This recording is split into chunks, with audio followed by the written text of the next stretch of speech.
Paano nga ba mako-convert sa FI ang cable ng ating quick throttle? So ayun mga boss, yung quick throttle kasi natin is pang carb yung kanyang cable. Kaya i-convert natin sa pang FI. So naghanap ako sa online pero eto lang yung nahanap ko. Pero napaka-goods na rin to. So pakita ko sa inyo yung cable ng ating quick throttle.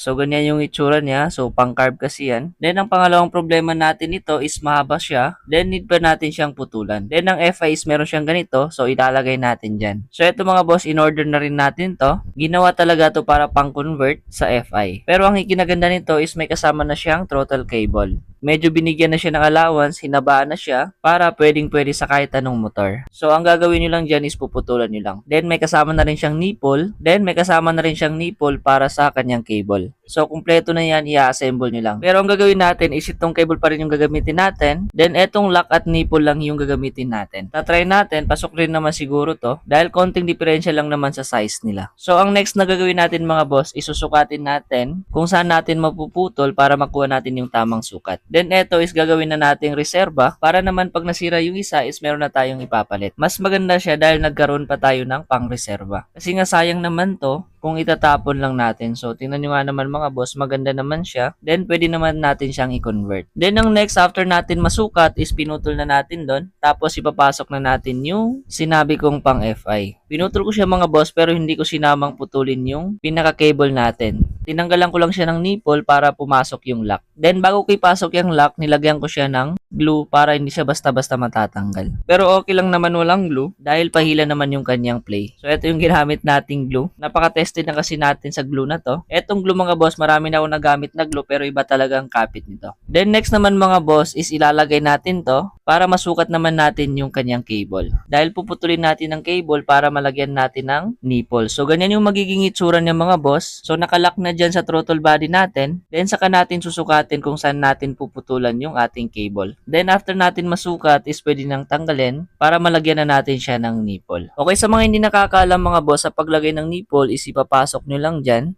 Tapos i-volt nyo lang para maigpitan yung cable at para hindi matanggal. Then ang next na gagawin pag naigpitan nyo na siya is saka natin puputulin yung cable para hindi siya sagabal sa loob at malagay natin ng maayos ang ating nipple. So ayan mga boss, na ilagay na natin. Maganda na yung kanyang paggalak. Medyo hindi pa natin naayos pero ayusin lang natin yan ulit. Itatry muna natin.